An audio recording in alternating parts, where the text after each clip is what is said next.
अस्सलाम वालेकुम, कैसे आप सब ठीक हो?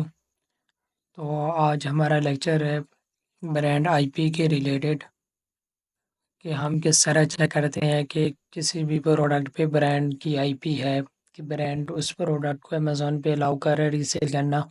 अगर हम उस प्रोडक्ट को लिस्ट करते हैं तो क्या हमारे हमारे अकाउंट पे जो ब्रांड की तरफ से कोई कंप्लेन वगैरह आएगी कि नहीं, उसको हम कैसे चेक करते हैं? तो हम लेक्चर स्टार्ट करने से पहले अगर आप मेरे चैनल पे न्यू हैं तो सबसे पहले सब्सक्राइब कर लें और यहाँ पे अमेज़न के रिलेटेड आपको मुकम्मल कोर्स मिल जाएगा। अच्छा, यहाँ पे मैंने जो है ना एक प्रोडक्ट ओपन की हुई है और हम इसको चेक करेंगे कि क्या इस पे आईपी कंप्लेन है ब्रांड की तरफ से कि नहीं। तो सबसे पहले आपने क्या करना है, क्रोम जो है ना एक्सटेंशन एक इंस्टॉल कर लेनी है सेलर असिस्टेंट ऐप की। क्रोम एक्सटेंशन इंस्टॉल कर लेनी है, मेरे पास ऑलरेडी इंस्टॉल है। ठीक है, फिर आपने इस पे अपना अकाउंट साइन अप कर लेना है जो है ना जीमेल के थ्रू। ठीक है, आपके पास फिर आप जो है ना एक बार रिफ्रेश करेंगे तो आपके पास ये डाटा शो हो जाएगा। ठीक है, अब यहाँ पे देखिए, यहाँ पे ये शो करवा रहा है एक लोगो सा। ठीक है, एक जो है ना साइन। ठीक है, और यहाँ पे ये लिखा हुआ हाई रिस्क प्रोडक्ट। ठीक है, our database record indicate that seller है, यानी कि ये यहाँ पे कह रहा है कि जो सेलर है उनके अकाउंट पे हेल्थ इशू है इस प्रोडक्ट के रिलेटेड। ठीक है, अब यहाँ पे इसने बता दिया है कि जो है ना इस पे कंप्लेन है। अब जो है ना कंप्लेन जो होती है ना कि वो मुख्तलिफ़ किस्म की होती हैं। ब्रांड की कंप्लेन होती है, आईपी होती है, ऑथेंटिसिटी कंप्लेन होती है, मुख्तलिफ़ किस्म की कंप्लेन वगैरह होती हैं। अब यहाँ पे जो कंप्लेन है ना, अब हमने ये वेरीफाई करना है कि यहाँ पे कौन सी कंप्लेन है, क्या ब्रांड की तरफ से आईपी कंप्लेन है या जो है ना जो है ना ऑथेंटिसिटी कंप्लेन है। अब ये हमें यहाँ पे इसने ये बता दिया कि इस पे कंप्लेन है, लेकिन अगर हमारे पास ये पेड होता तो ये हमें एग्जैक्ट पता था कि इस पे कंप्लेन कौन सी है। ठीक है, और किस डेट को कंप्लेन आई थी, कब की कंप्लेन है, etc सब कुछ बता देता। अब हमने क्या करना है, इसको चेक करना है। चेक करने के लिए जो है ना आपके पास कीपा होना लाजमी है, कीपा के बगैर आप चेक नहीं कर सकते। ठीक है, कीपा का जो है ना ये थर्ड जो ग्राफ शो हो रहा होता है ना, इस पे हमने जो है ना चेक करना है। ठीक है, यहाँ से हमने बाकी सारे इनको ऑफ कर देना, न्यू ऑफर काउंट इसको जो है ना ऑन कर लेना है। ठीक है, ये बाकी ऊपर वाले ये तो प्रोडक्ट है ना, ये कि हम प्रोडक्ट को देखते हैं, एनालाइज करते हैं और वो चेक करते हैं। ठीक है, प्रोडक्ट बाकी क्राइटेरिया के मुताबिक मीट करती है। ठीक है, अब हमने क्या चेक करनी है कि ब्रांड आईपी। अब देखें कि ब्रांड आईपी प्रोडक्ट पे हो तो ऐसी प्रोडक्ट हम रीसेल नहीं करते, और रीसेल करते हैं तो उसकी एक रीज़न होती है रीसेल करना कि अगर वो हमें डायरेक्ट ब्रांड से मिल रही हो और ब्रांड अमेज़न पे अलाउ कर रहा हो कि आप इस प्रोडक्ट को अमेज़न पे रीसेल कर सकते हैं, देन हम उस प्रोडक्ट को रीसेल कर सकते हैं। आईपी हो भी सही तो हम रीसेल कर सकते हैं। या ब्रांड हमें कहे कि ये मेरे डिस्ट्रीब्यूटर, आप इससे परचेज़ कर लें, उन डिस्ट्रीब्यूटर अथॉराइज्ड डिस्ट्रीब्यूटर से परचेज़ करेंगे, देन हम रीसेल करते हैं तो हमें कोई भी ऑथेंटिसिटी कंप्लेन कोई भी कंप्लेन हो ब्रांड की तरफ से तो उस कोई भी इशू नहीं आता। अब यहाँ पे जो है ना इशू आता है कि मैंने एक डिस्ट्रीब्यूटर अथॉराइज्ड डिस्ट्रीब्यूटर के पास गया। ठीक है, ब्रांड ने बताया कि ये मेरा अथॉराइज्ड डिस्ट्रीब्यूटर है, मैंने उससे प्रोडक्ट निकाली तो मेरे मुझे और ब्रांड्स की प्रोडक्ट्स भी मिली हैं। अब उनका वो ऑथराइज़्ड डिस्ट्रीब्यूटर नहीं है, लेकिन अब जब उनकी प्रोडक्ट्स मिली है मुझे, तो उन प्रोडक्ट्स को लिस्ट करने से पहले मैं चेक करूँगा कि क्या ब्रांड की तरफ से कोई कंप्लेन वगैरह तो नहीं आएगी कि इस प्रोडक्ट में अगर लिस्ट करता हूँ तो। तो फिर तब हमें जो है ना आईपी कंप्लेन चेक करने की ज़रूरत पड़ती है। अगर ब्रांड के ऑथराइज़्ड डिस्ट्रीब्यूटर से मिल रही हो या ब्रांड से मिल रही हो, देन हमें आईपी हो भी सही तो हम लिस्ट कर सकते हैं, कोई भी इशू वगैरह नहीं आता। चाहे ऑथेंटिसिटी कंप्लेन भी हो तो कोई मसला नहीं है। अब अब हमने क्या करना है, यहाँ पे चेक करना है इस ग्राफ में। ठीक है, ये सेलर है, यानी कि यहाँ पे बता रहा है कि यहाँ पे जो है ना 25 सेलर थे और 24 थे, 23, 26, 25 E to Z यहाँ पे ये बता रहा है सेलर।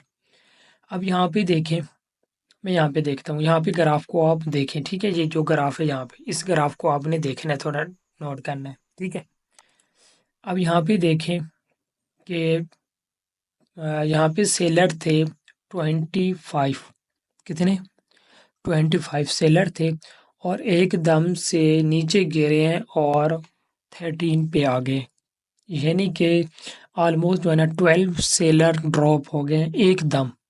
एकदम ही सेलर ड्रॉप हो गए। अब एकदम सेलर ड्रॉप हुए हैं तो इट्स मीन इस पे आईपी कंप्लेन है। ठीक है, जब सेलर एक ही दफ़ा सब उड़ते हैं तो इसका मतलब है आईपी कंप्लेन है, उनके अकाउंट गए, ब्रांड ने उनको उड़ा दिए, वो ब्रांड की इजाज़त के बगैर रीसेल कर रहे थे, अनऑथराइज्ड थे वो, उन्होंने रीसेल की, ठीक है। तो उनको ब्रांड ने उड़ा दिया।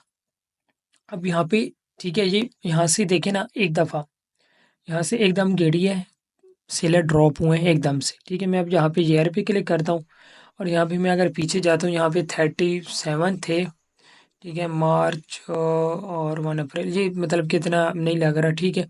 मतलब कि अगर एकदम से यहाँ पे देखें ना, ये बिल्कुल एकदम से नीचे गिरे हैं, ठीक है। और अगर मतलब कि स्लो स्लो जैसे यहाँ पे गिरे हैं ना, स्लो स्लो स्लो स्लो अगर सेलर ड्रॉप हो रहे हो ना, तो इट्स मीन कि वो आउट ऑफ स्टॉक हो रहे, उन पे जो है ना कंप्लेन नहीं है। लेकिन यहाँ पे कंप्लेन है ब्रांड पे, पीछे कंप्लेन नहीं है, लेकिन यहाँ पे कंप्लेन है और आगे भी कंप्लेन आ सकती है। यहाँ पे ये 25 थे और एकदम से 13 पे गिर गए, ये जो है ना सेलर ड्रॉप हुए हैं एकदम, ठीक है। इस पे जो है हमारी कंप्लेन है। अब हम मज़ीद भी वेरीफाई करेंगे कि किस पे आईपी कंप्लेन है कि नहीं। ब्रांड का नेम है, इसको हम गूगल सर्च करते हैं, ठीक है। गूगल पे जाएंगे, इसको ब्रांड की वेबसाइट ओपन करेंगे। वेबसाइट ओपन करने के बाद हम देखेंगे इसकी जो है ना, फुटर में जाते हैं और पॉलिसीज़ में जाते हैं, ठीक है। पॉलिसीज़ वगैरह हो गई या टर्म एंड कंडीशन, या इसमें हम जाएंगे, ठीक है। पॉलिसीज़ में हम देखेंगे कि कहीं पर भी मेंशन है कि जो है ना ब्रांड जो है ना, क्या नाम है ब्रांड की, के पॉलिसीज़ में मेंशन है कि अमेज़न पे आप रीसेल नहीं कर सकते।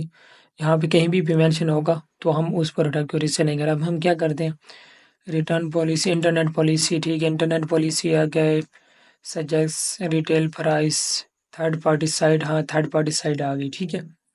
यहाँ पे हम इसको थोड़ा रीड करेंगे, ठीक है। रीड करते हैं या जो है ना, ठीक है। अच्छा ये देखिए, यहाँ पे ये लिखा हुआ है, Nutridyne does not authorize or permit sale its line of product on third party websites such as Amazon, eBay and similar sites।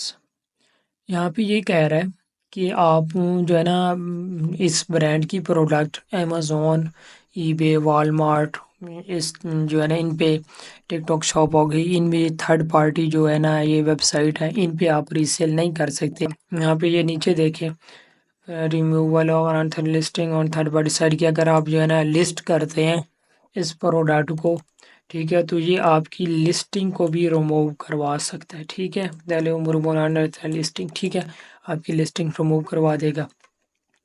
तो ऐसी प्रोडक्ट हम जो है ना रीसेल नहीं करते अगर हमें किसी भी अथेंटिक डिस्ट्रीब्यूटर से मिल रही हो। अगर हम ऑथोराइज्ड डिस्ट्रीब्यूटर इस ब्रांड के खुद ब्रांड को मैंने मेल करूँगा, ठीक है, ये कहेगा कि आप अमेज़न पे रीसेल नहीं कर सकते, आप इन डिस्ट्रीब्यूटर वगैरह से परचेज़ कर लें, या ये वो ये कहता है कि जो है ना, ये कहता है कि हम अकाउंट ओपन नहीं कर रहे, आप इन डिस्ट्रीब्यूटर से परचेज़ कर लें, फिर हम उन डिस्ट्रीब्यूटर से परचेज़ करेंगे तो हमें कोई भी इशू नहीं आएगा, ठीक है।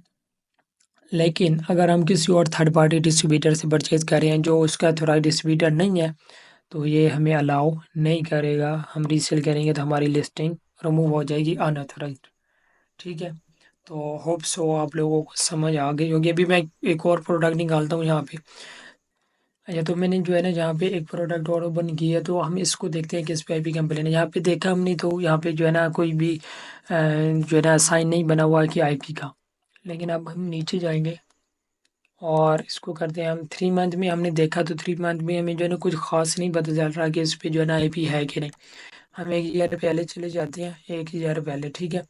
यहाँ पे देखें आप, तो जो है ना 14 सेलर थे यहाँ पे, ठीक है। 14 सेलर थे और यहाँ से ये ड्रॉप हुए एकदम से, ठीक है। यानी कि मैं इसको ऐसे करता हूँ, यहाँ पे देखें एकदम से नीचे गिरे हैं, ठीक है। और इनकी लिस्टिंग इन्होंने जो है ना रिमूव की है। अब डेट का भी अंदाज़ा हो जाता है। यहाँ पे देखिए ना, 3 जून, ठीक है, 3 जून को 11 सेलर थे और जिस टाइम ड्रॉप हुए हैं ना, उस टाइम तकरीबन ऑलमोस्ट इसकी जो है ना था ये, यहाँ पे हम इसको थोड़ा जूम आउट करते हैं, यहाँ पे देखें 6 6 जून, 6 जून को जाके जो है ना 2 सेलर आके बचे, यानी कि 3 दिन में सारे चले गए। अब ब्रांड ने आईपी दी होगी कि आप लोग जहाँ जो है ना लिस्टिंग रिमूव करो, तो कुछ कुछ ने लिस्टिंग रिमूव करते-करते थोड़ा टाइम लिया होगा, ठीक है। कुछ ब्रांड होते हैं ना आईपी देते हैं ना तो वो टाइम दे देते हैं कि जो है ना आपके पास इतना टाइम है अपनी लिस्टिंग को रिमूव करें, अदरवाइज़ हम खुद ही आपकी रिमूव करवा देंगे। तो फिर वह उस डर से ना तो आहिस्ता-आहिस्ता उन्होंने रिमूव किया तो थोड़ा टाइम लगा, 2-3 दिन लग गया लेकिन सबकी लिस्टिंग वगैरह सबने रिमूव कर दी। तो इस मेन केस पे भी आईपी है। मज़ीद जो है चेक करने के लिए हम क्या करेंगे, इसकी वेबसाइट पे जाएँगे। वेबसाइट पे जाके जो है ना हम रीड करेंगे, इसकी पॉलिसीज़ वगैरह को देखेंगे। उससे हमें जो है ना फिर आइडिया हो जाएगा कि इस पे वाक़ई कोई आईपी है कि नहीं। तो ये आईपी चेक करने का एक मेथड है, जो कि ना लाज़मी चेक करनी चाहिए प्रोडक्ट पे होलसेल मॉडल में जो है ना, कि आपने क्या करना है कि जो है ना किसी भी कोई भी प्रोडक्ट आप फाइंड कर लेते हैं, परचेज़ करने से पहले उस पे आईपी लाज़मी चेक करना है। अगर आप वो किसी जो है ना ऑथेंटिक डिस्ट्रीब्यूटर से परचेज़ कर रहे हैं, ब्रांड से परचेज़ कर रहे हैं या ऑथराइज़्ड डिस्ट्रीब्यूटर से परचेज़ कर रहे हैं, तो फिर आप आँखें बंद करके लिस्टिंग करें, कोई मसले वाली बात नहीं होती। हाँ, ये है कि आप जो है ना किसी और ऑथेंटिक डिस्ट्रीब्यूटर से परचेज़ कर रहे हैं, तो फिर आपको आईपी चेक करने की ज़रूरत पड़ती है। तो कि उम्मीद है आपको समझ आ गई होगी। तो बाकी भी कोई भी क्वेश्चन हो तो आप कमेंट सेक्शन में पूछ सकते हैं। अल्लाह हाफ़िज़।